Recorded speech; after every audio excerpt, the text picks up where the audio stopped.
Everybody, this is Dream, and today we have a 6-game Major League Baseball slate that starts at 7 o'clock tonight. This slate is pretty interesting.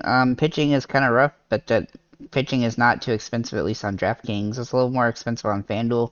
There's plenty of value plays as well, which definitely makes this slate interesting.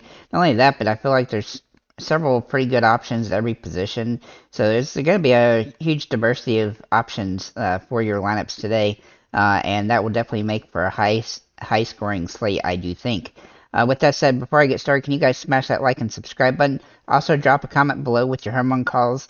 I actually got the home run call yesterday with Bo Bichette, so shout out to me. But if you get one right, I will call it out in the next video.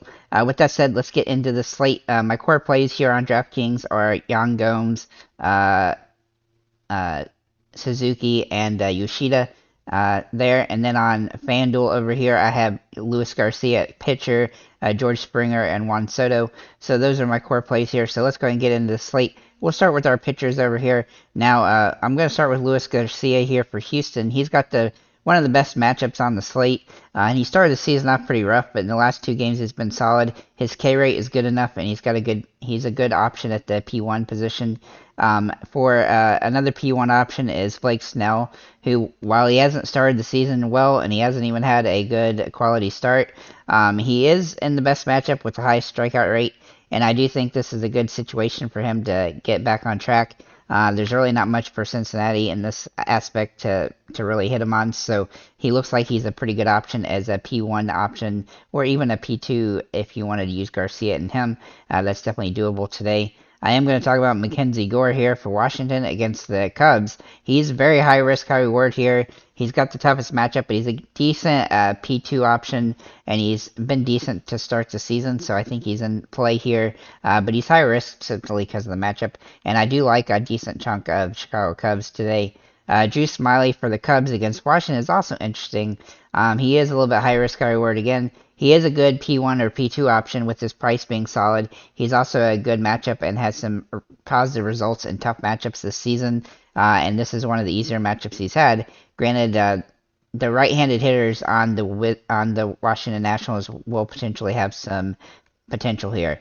All right, so we are going to talk about Tony Gonsolin here for let's see here for the Dodgers. Now, he is high risk, high reward because he probably won't go too deep in the game. It's probably going to take a few games, but he is super cheap, and so he is viable as a result of that. And he does have decent strikeout stuff, and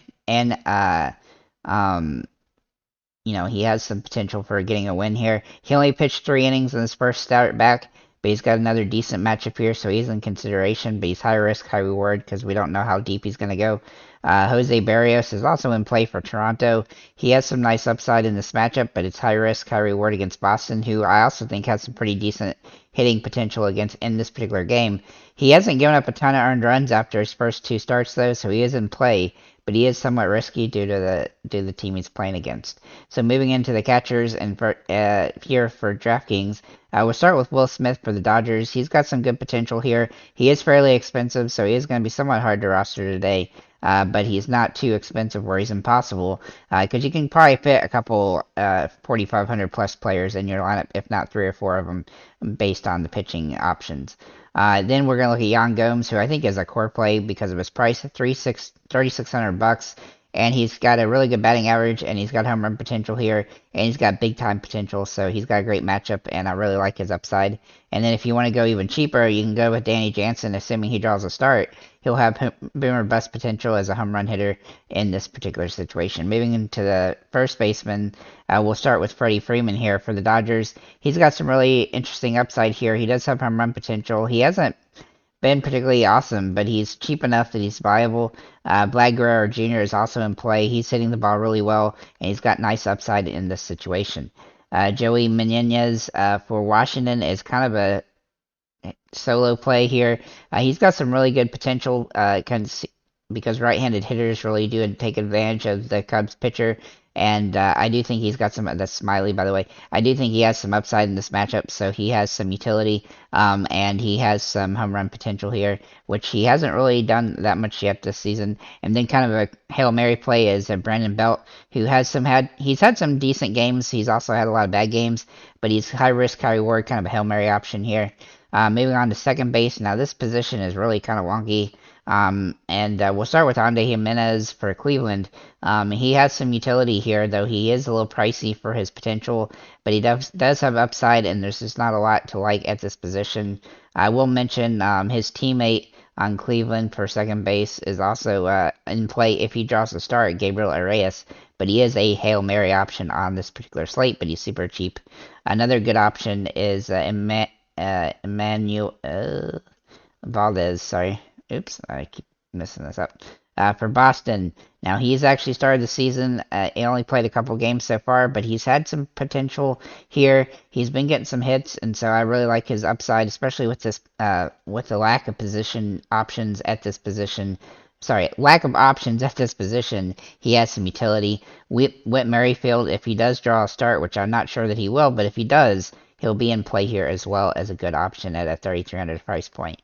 Moving on to our third basemans, we're going to start with Rafael Devers, who has some really good upside in this matchup, though he is extremely expensive and somewhat hard to roster. His batting average is definitely leaving something to be desired, but he does have home run potential, and he'll need one to pay off at this price.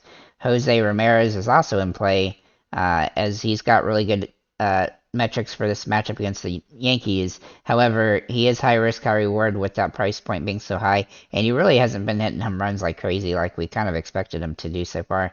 Patrick Wisdom is in play here. He's got home run potential written all over him in this matchup, and he's got a good upside, and his price is pretty fair. And then for a value play, Matt Carpenter for San Diego, he's got some nice utility here. A little bit risky, but his price is super cheap and helps you roster him if you want to utilize him in this particular situation.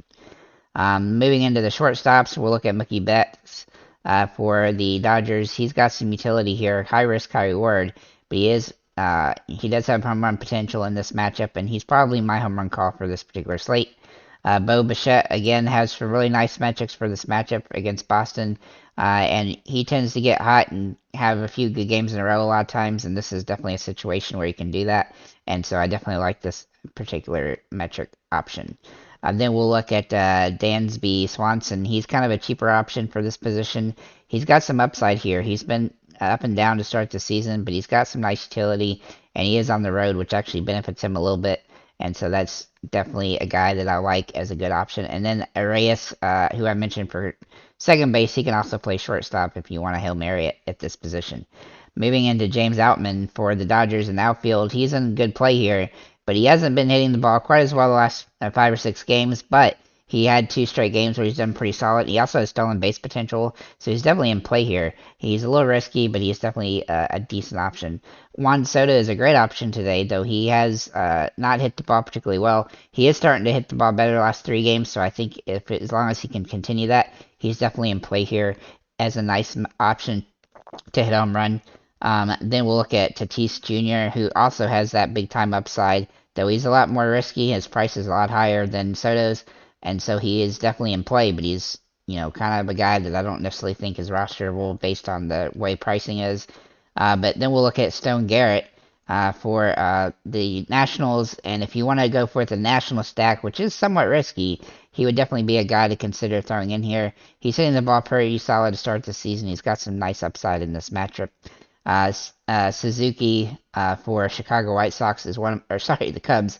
I really do like him today, despite the fact that he hasn't hit the ball particularly all that great to start the year. He's got some nice upside, and he's got good potential here. His price is a little bit high, but he's definitely rosterable. Yoshida for Boston is also in play here. He just screams a home run today for me, and so I really like the metrics and upside and matchup for him. Barrios is a decent pitcher, but a Boston stack is not out of the question either. Patrick Wisdom is also in play for third base or outfield for that matter. At $4,400. He has some nice utility in this matchup. I really do like him in this particular situation. And Lane Thomas for the the Nationals. He also has some upside in this matchup, being a right-handed hitter who hits the ball decently well. He hasn't hit a home run yet this season, which is somewhat surprising, but he will hit one eventually, and this is a pretty good situation for him to do so. Alex Verdugo is also in play, though he's a little bit expensive here. He's got good hitting potential, and he has a nice matchup here, and so he's definitely in consideration. Then I have two Hail Mary plays, and Will Brennan for Cleveland, who is high risk, high reward, home run or bust option here, and then also Nelson Velazquez for Chicago Cubs. If he draws a start, he has started the season extremely well, having several really good games, and I look for him to potentially do another one if he can draw a start here. So that's what I have here on DraftKings. Moving over to FanDuel, we're going to start with our pitcher being Luis Garcia. Now, he is the best option on the slate simply because he's priced pretty fair, and he's got a decent matchup, and he's had two good games in a row against really good teams, and so now he's got an easier opponent to really get going on. But if you want a contrarian off of him, Blake Snell is not a bad option, despite the fact he hasn't started the season very well.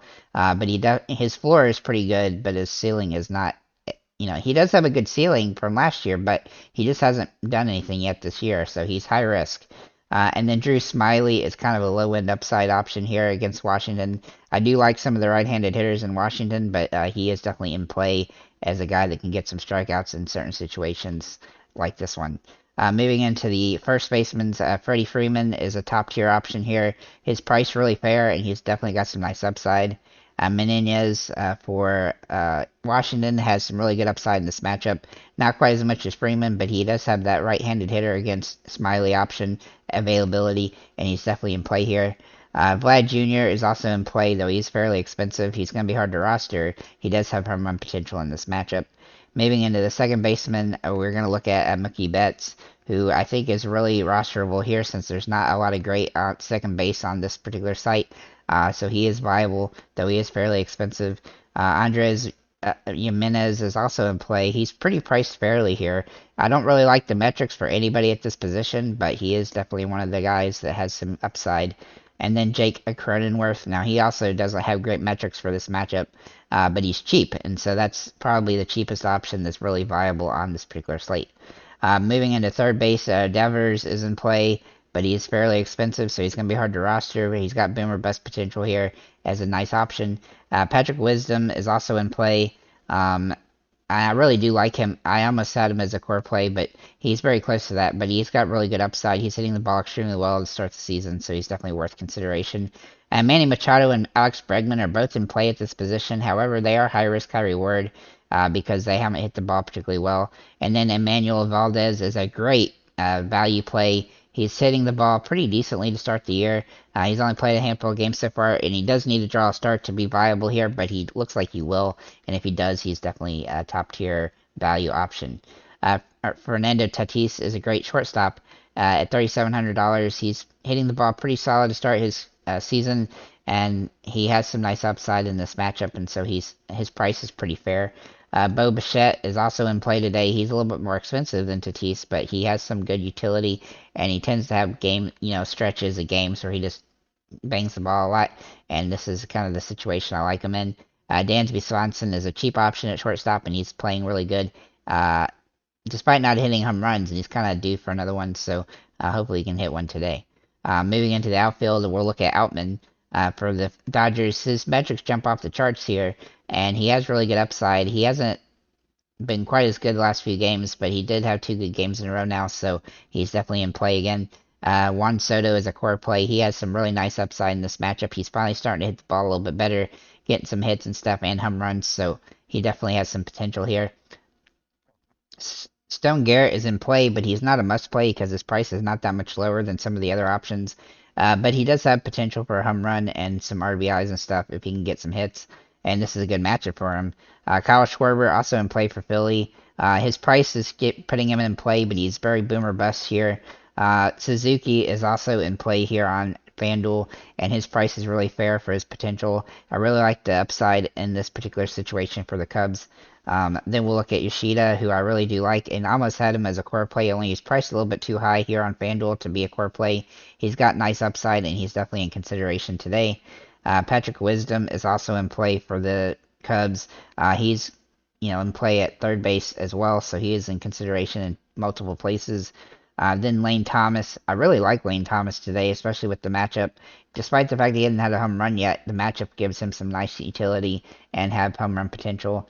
Verdugo, also for Boston, has some good potential here. He's hitting the ball really solidly, and he's managed to score fantasy points in a lot of games, and that's the kind of stuff we like to see from a guy that's got a good matchup here.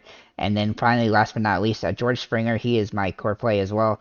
He's just too cheap for his potential. He has started the season off pretty rough, but he's starting to get going, it looks like, and he's got good home run potential here. So with that said, guys, thank you for liking, commenting, subscribing. If you have any comments or questions, feel free to leave them below, and have a nice day, guys.